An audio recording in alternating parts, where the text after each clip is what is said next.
요즘 곡성이라는 영화에 등장하는 한 아역 배우의 대사가 유행입니다. 패러디가 본물을 이루고 있습니다. 제가 어릴 때 많이 듣던 말투인데요. 무엇이 중어인디? 무엇이 중어냐고. 이 아이의 말이 요즘 계속해서 CF에도 또 드라마에도 많이 등장하는 것 같습니다. 인생은 게으르지 않고 열심히 사는 것도 중요하지만 무엇이 중요한 줄을 알고 그것을 잘 살아내는 것이 더 중요한 것 같습니다. 어떤 사람이 여러분에게 이런 질문을 한다고 하면 여러분 뭐라고 대답하실 것 같습니까? 뭐가 중요할까요? 어떤 분들은 마음속으로 돈이 중요하지 이렇게 생각하실 분들도 있을 겁니다. 좋은 대답입니다. 살다 보니까 돈이 중요하더라고요. 돈이 없으면 가족들이 너무나 많이 고생을 해야 돼요. 또 돈이 없으면 살릴 수 있는 사람을 죽이기도 해요.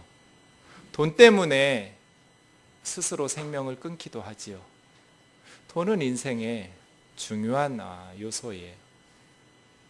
그런데 돈이 우리 삶에 가장 중요하다고 생각하면서 돈만을 위해서 살다 보면 이 돈은 우리를 실망시키고 결국 불행해져요. 돈은 중요한 것이긴 하지만 꼭 필요하지만 우리의 인생을 걸 만큼 그렇게 중요한 것 같진 않아요. 그러면 우리 인생에 뭐가 중요할까요? 공부하는 학생들은 명문대학에 들어가는 것이 중요하다고 대답할지도 모르겠어요. 좋은 대학에 다니는 것 중요한 것 같아요. 그런데 인생을 좀 더 살다 보면 명문대학 나오는 게 그렇게 중요한 것 같지도 않아요. 제 주변에도 명문대학을 졸업했지만 불행하게 사는 사람들이 너무나 많아요. 아마 여러분 주위에도 많을 거예요. 좋은 대학 다니면 좋은데 그것이 인생을 걸 만큼 중요한 것 같지는 않아요. 그러면 뭐가 중요할까요? 이쯤 되면 여러분은 저에게 묻고 싶을 거예요. 그럼 목사님은 뭐가 중요하다고 대답할 거냐고. 머리 회전 빠르신 분들은 답도 알아요. 예수님 믿으라고. 맞아요. 목사가 무슨 얘기 하겠어요?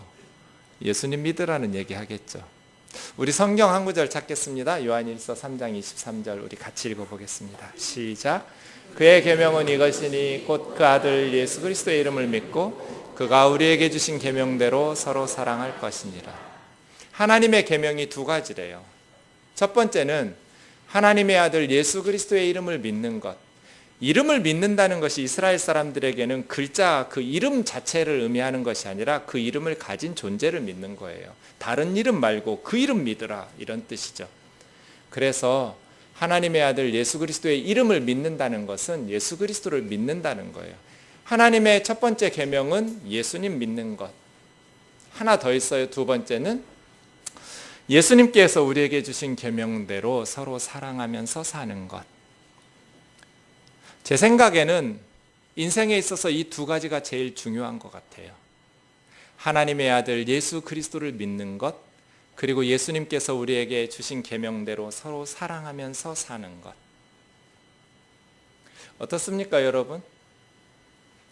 어떤 분들은 별로라고 생각하실 수도 있을 것 같아요. 왜냐하면 예수님 믿고 서로 사랑하는 것이 현실적으로 내가 찾는 것이 아닐 수 있기 때문에 난 당장 돈이 필요하고 건강이 필요하고 명문대학 들어가는 게 필요한데 예수 믿고 서로 사랑한다고 그래서 내 현실적인 다급한 문제들이 해결되지 않기 때문에 오늘이 딱 한 해 절반이 끝나가는 6월 마지막 주일이어서 뜨인돌 교우들이 여러분들을 좀 귀찮게 해서 우리 예배 한 번만 같이 가자고 이웃을 초청하는 예배 주일로 드리고 있거든요. 그럼 물을 거예요. 예수 믿고 서로 사랑하면서 사는 것이 그렇게 중요하냐? 그러면 내 인생의 문제가 해결이 되느냐? 안 돼요. 돈이 필요한 사람에게 예수님 믿으면 돈이 생기는 거 아니고요. 질병을 낫고 건강이 필요한 사람에게 예수님 믿고 서로 사랑한다고 해서 기적처럼 병이 낫는 것도 아니에요. 그래서 좀 현실성이 없어 보여요.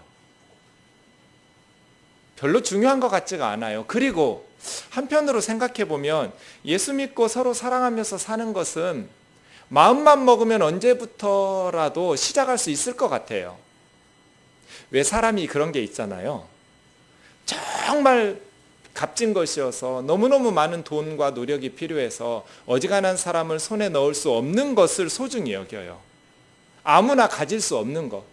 그런데 이거는 누구든지 맘만 먹으면 할 수 있는 것 같아요. 돈이 들지도 않아요. 근데 조금 들긴 해요. 교회 다니려면. 저는 한 번도 헌금하라는 설교를 해본 적은 없는데 누가 얼마 헌금하는지 보지도 않고 우리는 헌금 바구니를 돌린다거나 공개하지도 않아요. 잘 몰라요. 그럼에도 불구하고 교회를 운영하고 또 어려운 이웃들을 돕고 복음을 전하다 보니 돈도 필요해서 헌금을 내기도 해요. 안 내도 상관없어요. 형편껏 믿음대로 마음 내킬 때 하시면 돼요. 그러니 뭐 돈 드는 일도 아닌 것 같고 사랑은 더더군다나 그래서 별로 중요한 것 같지가 않아요. 예수님을 믿는 것, 서로 사랑하는 것이 현실적인 문제에 고민하고 있는 내 문제를 해결해 줄 것 같지도 않고 언제든지 마음만 먹으면 할 수 있을 것 같아서 정말 값진 것 같지가 않은데 오늘 말씀을 통해서 저는 이것이 왜 중요한지 그리고 사실은 사랑한다라는 것이 맘만 먹으면 할 수 있는 것은 아니어서 참 쉽지 않은 때로는 공부 열심히 하고 돈 열심히 버는 것이 훨씬 쉬울 수도 있는 그러한 문제라는 것을 깨닫게 됩니다. 오늘 구약 성경은 예수님이 태어나기 전에 쓰여졌던 성경인데 구약 성경 중에 스바냐서를 좀 보겠습니다. 스바냐라는 선지자를 1장 1절에서 이렇게 소개합니다. 아몬의 아들 유다 왕 요시아 시대에 활동했던 선지자입니다. 그런데 스바냐는 히스기야의 현손 아마랴의 증손 그다랴의 손자 구시의 아들. 구약 성경에 선지자들이 수십 명 나옵니다. 선지자는 하나님의 말씀을 선포하는 말씀 사역자를 선지자라고 합니다. 저처럼 하나님 말씀 전하는 사람이지요. 그런데 그 수십 명의 선지자 중에 4대에 걸쳐서 조상을 기록한 사람은 스바냐가 유일합니다. 왜 그럴까요? 스바냐 선지자의 가문이 빵빵하기 때문이에요. 4대 할아버지가 히스기야 왕이에요. 히스기야는 그 밑에 쓰여 있는 것처럼 요시아보다 앞서서 일했던 이스라엘의 왕인데 이스라엘은 예수님 태어나기 전 주전 931년에 솔로몬이 죽던 해거든요. 나라가 우리나라처럼 둘로 나뉘어졌어요. 남북으로. 우리가 북한, 남한 이렇게 부르는 것처럼 갈리어진 북쪽에를 이스라엘이라고 부르고 남쪽 나라를 유다라고 이렇게 나눠서 부르기도 해요. 이미 스바냐 선지자가 활동할 때 북쪽 이스라엘은 아시리아라는 제국에 의해서 망했고요. 남쪽에 유다만 남아 있었는데 유다 왕 요시아 시대에 이 요시아는 히스기야가 매우 좋고 선한 왕이었어요. 그런데 아들, 누뚱이 아들 므낫세라는 아들을 낳는데 이 아들이 아버지 히스기야를 이어서 왕이 됐거든요. 그런데 이 므낫세가 남쪽과 북쪽에 이스라엘의 왕이 43명쯤 돼요. 이 43명 중에 가장 악한 왕이 누구냐고 하나만 꼽으라고 하면 저는 므낫세 뽑을 것 같아요. 최악의 왕이에요. 결국 히스기야의 아들 므낫세 때문에 남쪽 유다가 망했다고 생각하셔도 괜찮아요. 이 므낫세는 아버지가 제거했던 모든 이방의 우상들, 신들을 다 이스라엘로 끌어들인 장본인이에요. 그리고 자기 아들을 산채로 흰놈 골짜기에서 불살라 바친 왕이에요. 살아있는 아들을 불살라서 신에게 바치면서 악하게 나라를 이끌었던 사람이 므낫세예요. 특이한 것은 이 스바냐라는 이름 자체가 하나님께서 보호하셨다, 하나님께서 감추셨다 이런 이름이에요. 성경학자들이 추측해요. 아마 스바냐는 므낫세의 악한 정치 속에, 학정 속에서 살아남아서 그런 뜻으로 하나님께서 감추시고 하나님께서 보호해 달라는 의미로 스바냐라는 왕손이잖아요. 왕의 계열이기 때문에 그렇게 누구보다도 위험한 삶을 살아야 하기 때문에 내 자리를 탐한다 싶으면 죽이는 거죠. 그런 위치에 있는 시대에 스바냐가 태어난 것 아닌가 추측하고 있습니다. 그렇게 스바냐 선지자 므낫세 이후에 아몬은 1년여 남짓 잠깐 나라를 다스렸고요. 그 다음 요시아가 이제 스바냐가 활동하던 시대인데, 요시아는 8살의 왕이 되어서 39에 전사했어요. 무깃도라는 이집트와 전쟁 중에 전사해서, 이 요시아 왕이 참 좋은 왕이었어요. 너무너무 좋은 왕인데 아깝게도 39에 일찍 전사당해버려서 요시아가 죽고 23년 만에 남쪽 유다도 바벨로니에게 멸망하거든요.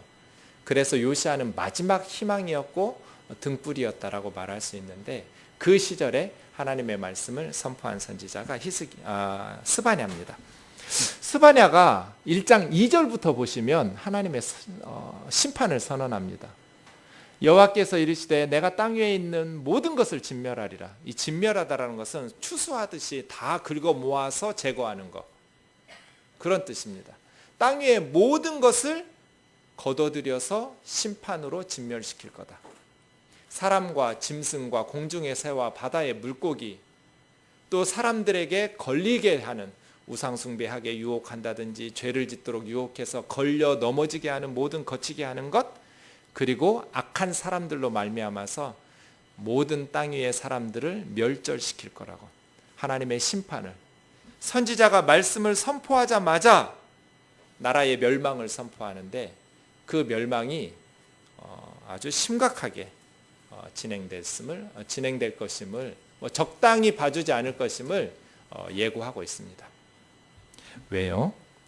왜 스바냐 선지자는 말씀 선포를 시작하자마자 나라의 멸망을, 하나님의 심판을 선언했을까요? 3장 1절에서 5절을 보겠습니다. 먼저 1, 2절을 우리 같이 읽겠습니다. 시작. 패역하고 더러운 곳 포악한 그 성읍이 화 있을진저 그가 명령을 듣지 아니하며 교훈을 받지 아니하며 여호와를 의뢰하지 아니하며 자기 하나님에게 가까이 나가지 아니하였도다. 삼중적인 죄가 나옵니다. 패역했다라는 것은 반역했다는 뜻입니다. 하나님의 백성들이 하나님께 쿠데타를 일으킨 겁니다. 이스라엘 백성들이 하나님께 반역하고, 하나님께 반역하고 나니까 더러워졌어요. 더러워지니까 포악해졌어요. 그래서 이 삼중적 죄악이 서로 얽히고 설켜 있어요. 하나님을 배반하니 그들의 생각과 삶이 더러워질 수밖에 없었고, 이제 그들의 생각이 부패하고 더러워지니까 서로 물어뜯는 포악한 세상이 될 수밖에 없었어요. 왜요? 하나님의 명령을 듣지 않고, 하나님의 교훈을 받아들이지 않고, 하나님을 의뢰하거나 신뢰하지 않고, 하나님께 가까이 나아가지도 않으니까. 하나님을 믿는다는 하나님의 백성들이 하나님을 믿지 않아요. 하나님을 신뢰하거나 의지하지 않아요. 하나님께 가까이 나아가지도 않아요. 하나님께 쿠데타 일으킨 거예요. 그러니까 하나님을 신뢰하지 못하니까 불안하잖아요. 그러니까 자기 힘으로 안전한 것을 쌓아둬야 돼요.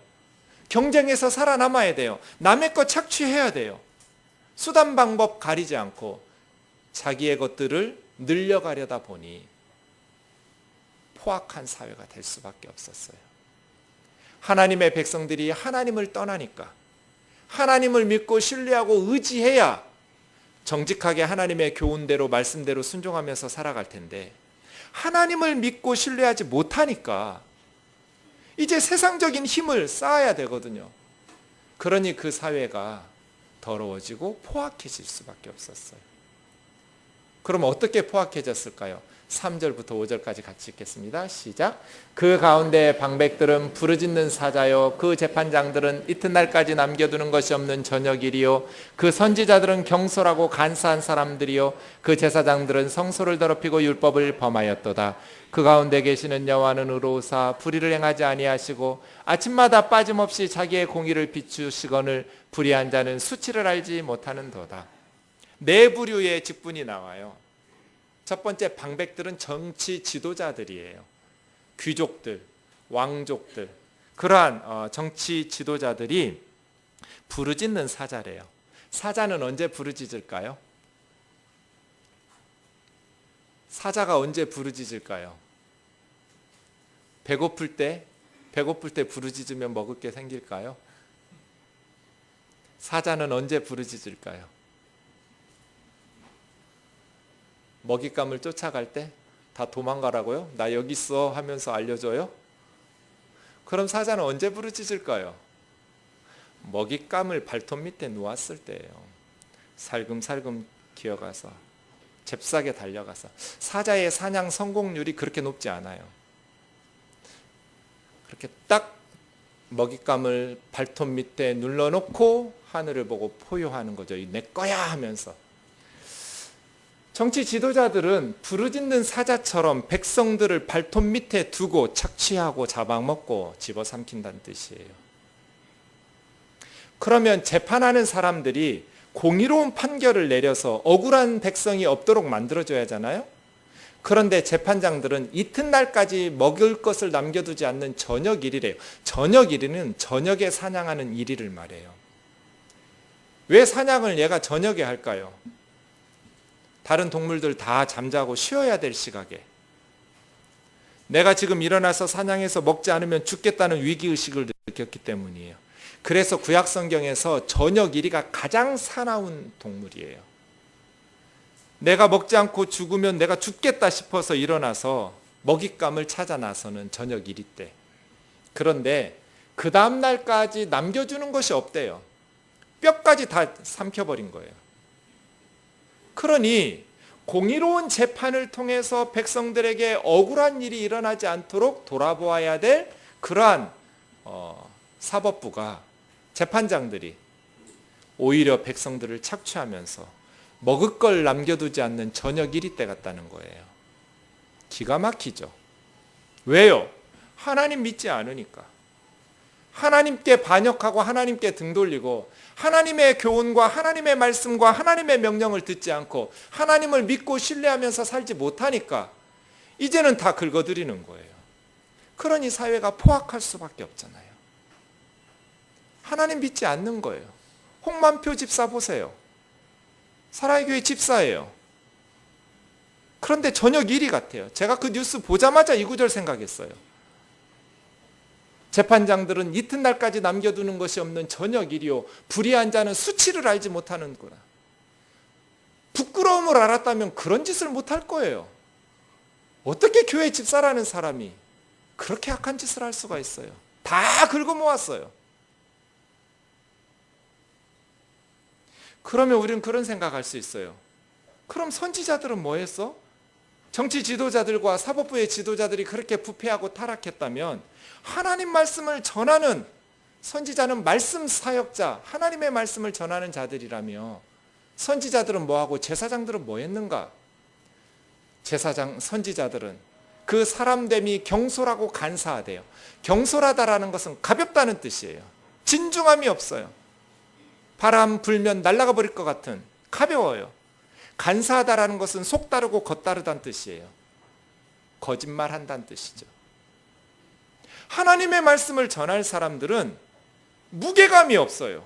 영적 지도자로서 무게감도 없고 또 너무 간사해서 거짓말을 잘해요.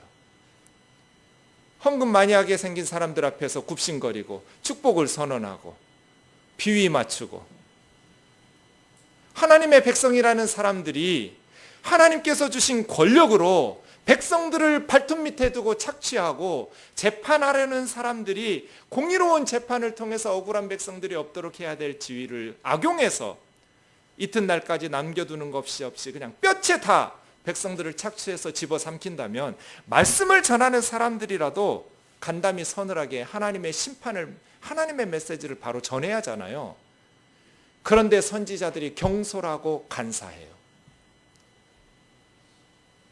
그럼 제사장들은 뭐 했어요? 성전에 있는 제사장들이 할 일이 두 가지예요. 하나는 성전에서 예배를 인도하죠. 제사를 집례해요. 두 번째는 하나님의 말씀인 율법을 가르쳐요. 이게 제사장의 두 가지 책무예요. 그런데 제사장들은 뭐 했어요? 성소를 더럽히고 율법을 범하는도다. 제사장들이 앞장서서 거룩하게 유지해야 될 하나님의 백성들, 하나님의 공동체를 더럽히고 죄로, 제사장들이 앞장서서 먼저 하나님의 말씀인 율법을 어기고 범한다는 거잖아요. 그럼 이스라엘이 어떻게 되겠어요? 더러워지고 포악해지겠죠. 경쟁에서 살아남지 않으면 죽으니까요. 잔인해지겠죠. 하나님은 뭐 하셨는데요? 그 가운데 계신 여호와는 의로우셔서 불의를 행치 아니하시고 날마다 빠짐없이 공의를 비추셨지만 불의한 자들이 수치를 알지 못하고 그렇게 살았어요. 이제 우리는 왜 스바냐 선지자가 하나님의 말씀을 시작하자마자 세상에 심판을 선언했는지를 알 수 있어요. 이렇게 살았기 때문이에요. 1, 2절을 하나님을 배반하고 더러워지고 포악해지면 하나님의 말씀을 거부하고 하나님의 교훈을 받아들이지 않고 하나님을 믿지도 않고 신뢰하지도 않고 하나님께 가까이 나아가지도 않으면 반드시 3, 4절처럼 돼요. 그냥 교회는 다니는데 하나님을 의지하지 못하니까, 하나님을 신뢰하지 못하니까 불안하거든요. 그러니 자기 지위를 이용해서 긁어 모을 수 있는 만큼 긁어 모아야 덜 불안하거든요. 그런 세상이 되어버렸어요. 그래서 스바냐 선지자는 하나님의 심판을 선언하기 시작한 거예요. 그런데 오늘 본문이 좀 이상해요. 오늘 본문은 이제 스바냐서가 끝나는 마지막 부분인데요. 우리 14절 같이 읽겠습니다. 시작. 시온에 따라 노래할지어다. 이스라엘아 기쁘게 부를지어다. 예루살렘 따라 전심으로 기뻐하며 즐거워할지어다. 아니, 이스라엘의 죄악을 들추어내면서 누구보다도 스바냐는 왕의 후손이니까 이스라엘의 정치 지도자들, 종교 지도자들, 고위직에 있는 사람들의 부정부패를 잘 알잖아요. 그들의 죄를 그대로 들추어내면서 하나님의 심판을 예언했는데 끝날 때는 노래하고 기쁘게 부르고 즐거이 기뻐하면서 즐거워하래요. 이게 무슨 말이에요? 하나님의 심판을 선언했는데 이스라엘이 왜 노래하면서 기쁘고 즐겁게 노래해야 되냔 말이에요. 뭔가 달라졌어요. 왜냐하면 14, 15, 16절 같이 읽겠습니다. 시작. 여호와가 내 형벌을 제거하였고 내 원수를 쫓아냈으며 이스라엘 왕 여호와가 내 가운데 계시니 내가 다시는 화를 당할까 두려워하지 아니할 것이라. 그날에 사람이 예루살렘에 이르기를 두려워하지 말라. 시온아 내 손을 늘어뜨리지 말라. 하나님께서 이스라엘의 형벌을 제거하셨기 때문이에요. 왜 노래하고 기뻐하면서 찬양하라고 말하냐면 하나님께서는 심판으로 끝나지 않으시고 죄에 대해서 심판하시지만 심판 중에도 하나님은 용서하실 것이기 때문에 형벌을 제거하신다라는 것은 용서하시고 그들의 모든 심판을 제거하신다는 뜻이에요. 하나님은 공의로우신 분이에요. 그래서 죄에 대해서 심판하시는 분이에요. 하나님께서 분노가 치밀어 오른단 말이에요. 우리가 죄를 지을 때. 그런데 하나님께서는 그 죄인들을 사랑하세요. 그래서 꼭 감정 기복이 심한 어떤 치료가 필요한 분처럼 여겨져요. 선지서를 읽다 보면. 극과 극이에요. 하나님께서는 막 불처럼 분노하시면서 그들의 죄를 들추어내시다가 그런데 바로 이어서 몇 절 지나지도 않아서 하나님께서는 또 기뻐하라, 노래해라, 즐거이 외쳐라. 왜냐하면 너희들의 모든 죄를 용서하고 제거할 것이기 때문에 내가 너희들의 원수를 다 쫓아낼 것이다. 이스라엘 왕 여호와께서 너희 가운데 계시니 너희는 다시 화를 당할까 두려워하지 마라. 너희 눈으로 화를 목도하지 않게 될 것이다. 그날에 사람이 예루살렘에게 두려워하지 말라. 시온아, 내 손을 늘어뜨리지 마라. 손을 늘어뜨린다라는 것은 맥이 풀려서 포기하고 좌절한다는 뜻이거든요. 하나님의 심판을 선언하던 선지자는 시온아, 여기 지금 시온이가 있어요. 내 친구 딸이에요. 시온아, 네 손을 늘어뜨리지 마라. 용기를 내라. 힘을 내라. 포기하지 마라. 하나님의 심판을 무섭게 선언했던 선지자가 다시 예루살렘을 향해서 용기를 내라고, 손에 메가리가 풀리면 안 된다고 말씀을 선포하면서 말씀을 끝내고 있어요. 어떻게 이런 일이 가능할까요? 이스라엘의 죄, 하나님의 백성들이 하나님의 말씀대로 살지 못하고 죄악 가운데 살아요. 그래서 하나님은 심판하신다고 말씀하셨어요. 그런데 스바냐서가 끝날 때쯤에는 기뻐 노래하라고 말씀하시면서 그들의 죄를 제거하신다고 말씀하셔요. 이스라엘이 하나님의 형벌을 받으면서 착해졌나요? 그렇지 않아요. 그런 말씀이 없어요. 그럼 어떻게 이런 일이 일어날까요? 우리 호세아 11장 8절부터 좀 보겠습니다. 에브라임이여, 내가 어찌 너를 놓겠느냐? 이스라엘이여, 내가 어찌 너를 버리겠느냐? 내가 어찌 너를 아드마같이 놓겠느냐? 어찌 너를 스보임같이 두겠느냐? 내 마음이 내 속에서 돌이키어 나의 긍휼이 온전히 불붙듯 하도다. 아드마와 스보임이라는 도시는 소돔과 고모라와 함께 멸망당한 도시들이에요. 소돔과 고모라라고 생각하시면 쉬워요. 이스라엘아, 내가 어찌 너희를 포기할 수 있느냐? 호세아 선지자도 똑같이 스바냐 선지자처럼 이스라엘의 멸망을 선포했어요. 나라가 망할 거다. 너희 죄에 대해서 하나님께서 반드시 심판하실 거다. 하나님의 심판을 선언하시면서 갑자기 바뀌었어요. 갑자기 하나님의 심판을 이야기하다가 내가 어찌 너희를 소돔과 고모라처럼 포기하고 멸망받게 할 수가 있겠느냐.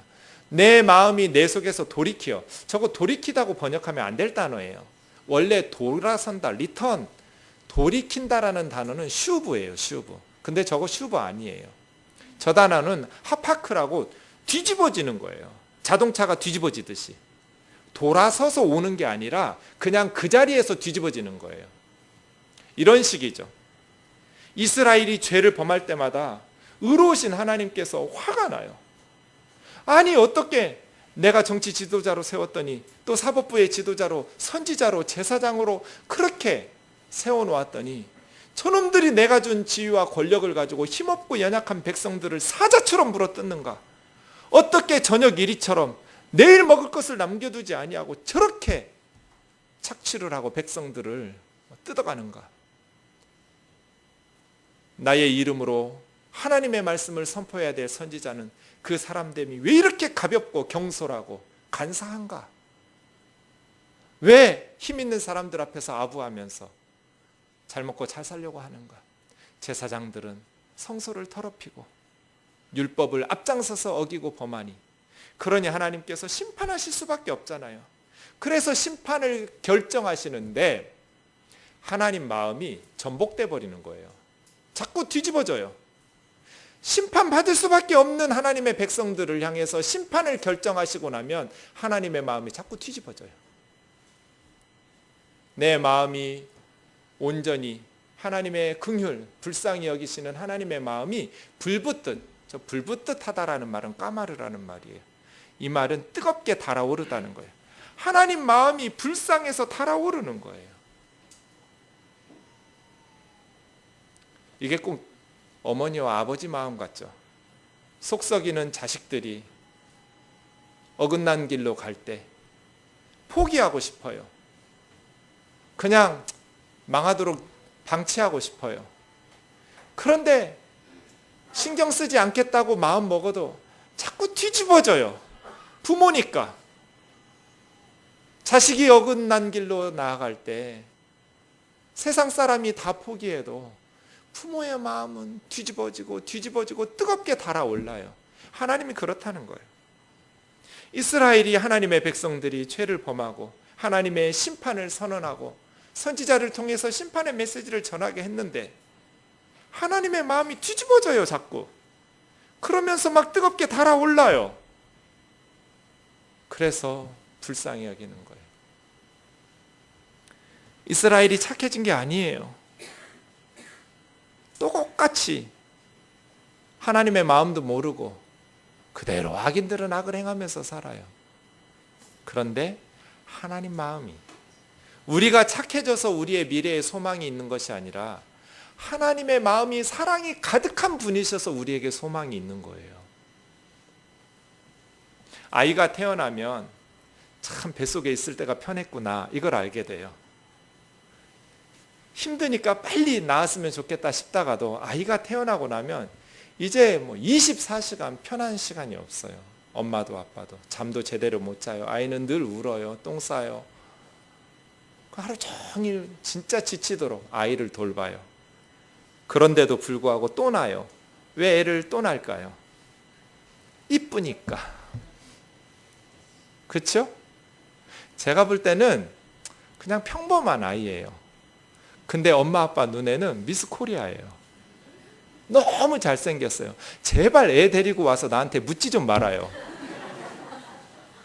이렇게 이쁜 애 본 적 있냐고. 본 적 많아요. 제가 볼 땐 그냥 평범한 애예요. 그런데 엄마 아빠 눈에는 얘밖에 없는 천재 같아요.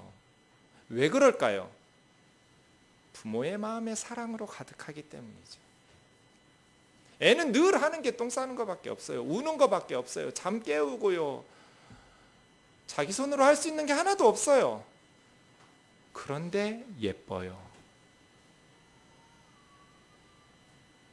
우리의 소망은 우리가 착해지는 데 있는 게 아니에요. 우리가 믿는 하나님의 마음의 사랑으로 가득 채워져 있기 때문이에요. 이스라엘의 심판을 선언했어요. 그런데 하나님께서 자꾸 하파크예요. 뒤집어져요. 그리고 까마르해요. 막 뜨거워져요. 불 붙는 것 같아요. 마음이. 그냥 포기하자. 그냥 지옥으로 보내자. 심판하자. 라고 결정하시면 자꾸 뒤집어져요. 자꾸 속이 뜨겁게 달아올라요. 그게 하나님이에요. 그래서예요. 유명한 성경구절 요한복음 3장 16절 우리 같이 읽겠습니다. 시작. 하나님이 세상을 이처럼 사랑하사 독생자를 주셨으니 이는 그를 믿는 자마다 멸망하지 않고 영생을 얻게 하려 하십니다. 세상은 사람이라고 바꿔도 좋겠어요. 하나님이 세상을 사랑하셨어요. 하나님께서 사람들을 사랑하셨어요. 그래서 독생자 예수 그리스도를 세상에 내주셨어요. 우리가 누군가를 얼마나 사랑하면 우리 아들, 딸을 대신 죽도록 내줄 수 있어요? 그런 부모는 이 세상에 없을 거예요. 아무리 훌륭한 사람이라 할지라도 그 사람 대신에 내 아들 죽어도 괜찮다고 생각하는 부모는 없어요.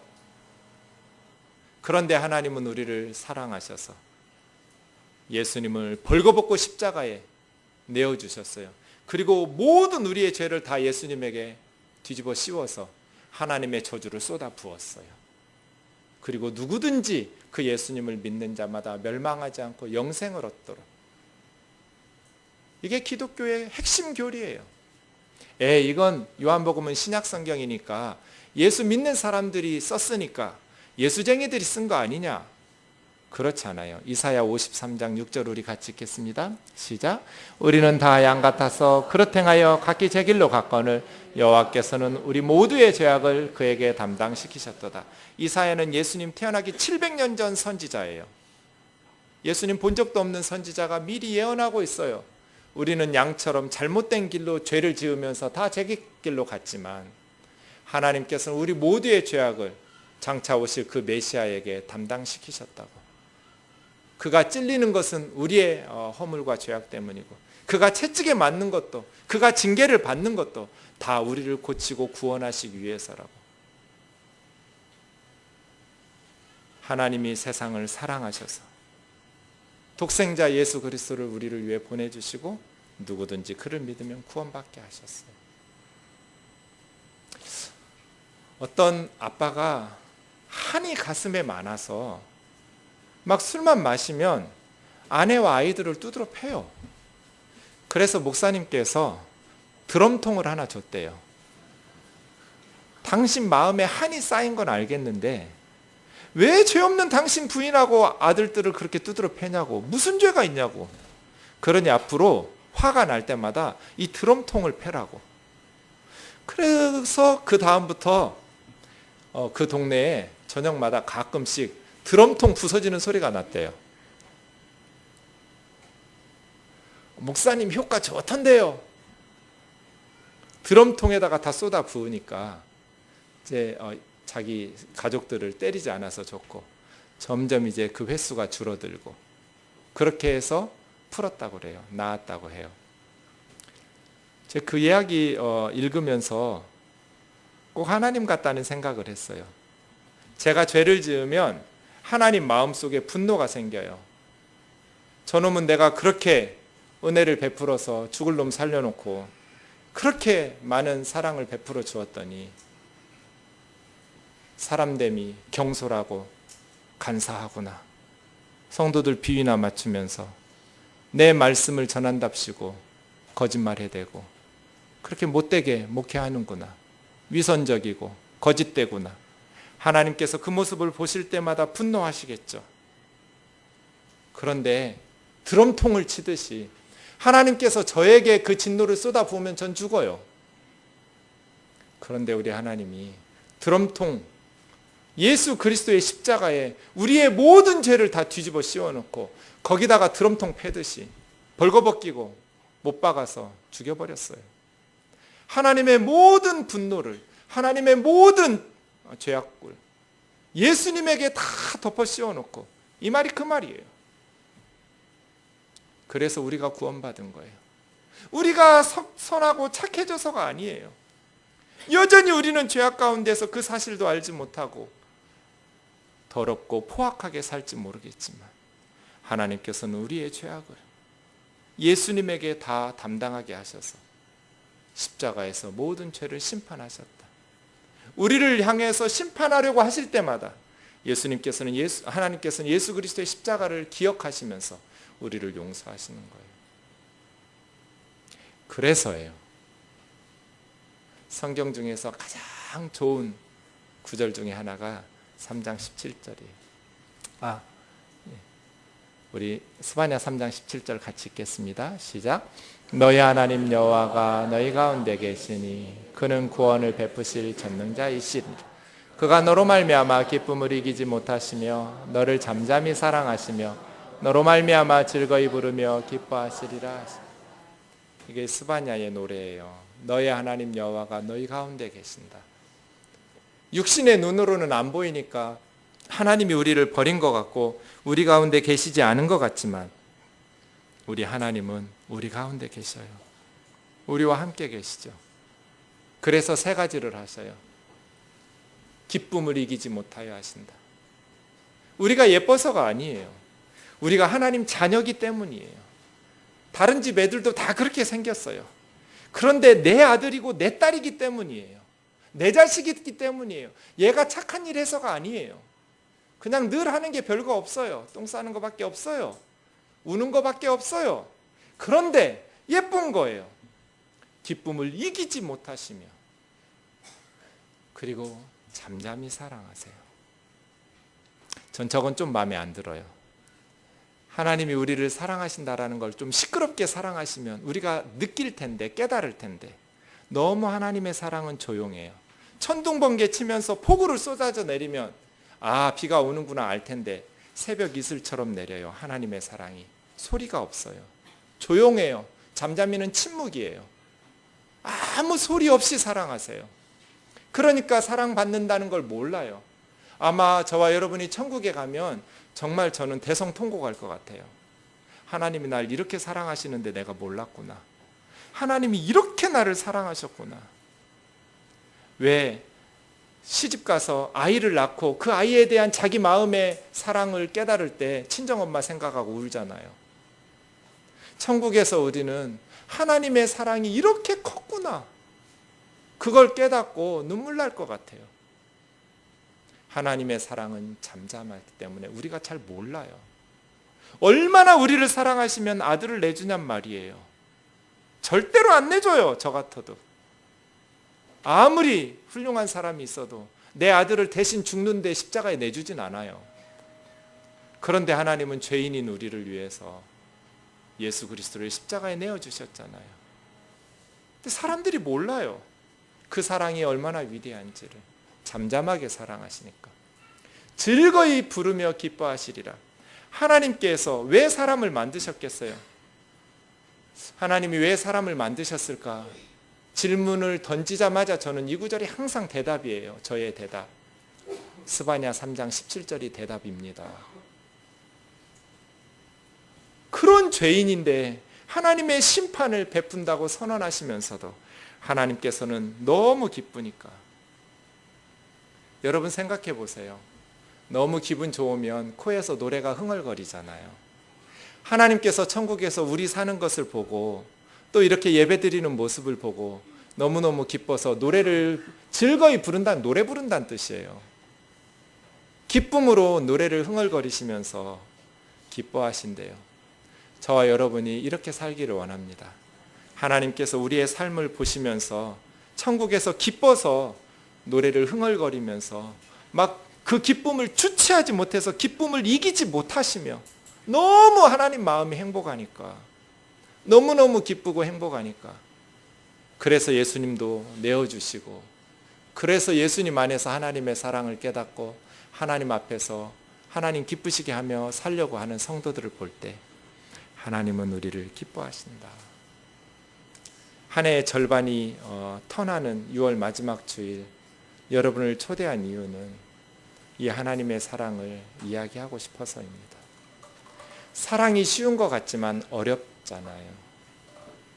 내 속에서 나온 내 자식들도 때로는 사랑하기가 어렵고, 나를 낳아서 길러주신 부모님도 때로는 사랑하기가 어렵고, 이 땅에 유일하게 한 사람 선택해서 결혼한 배우자도 사랑하기가 어렵고, 우리 마음속에 사랑의 탱크가 바닥이 났기 때문이거든요.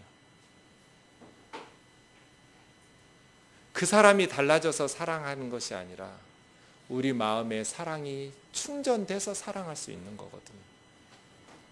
저와 여러분이 이 하나님의 사랑으로 채워져서 예수 그리스도 안에서 하나님을 사랑하고 이웃을 사랑하는 그러한 삶을 살아가기를 주의 이름으로 축원합니다. 하나님의 사랑은 문학적 수사가 아닙니다. 역사적 사실입니다. 과장법도 아닙니다. 십자가는 역사적 사건입니다. 그렇게 저와 여러분이 하나님의 사랑을 통해서 예수 그리스도를 믿음으로 영생을 얻고 그 사랑으로 충전돼서 서로 사랑할 수 있게 되는 그러한 행복 다 누리기를 원합니다. 스바냐서 3장 17절을 노래로 만든 복음송가가 있습니다. 우리 같이 찬양.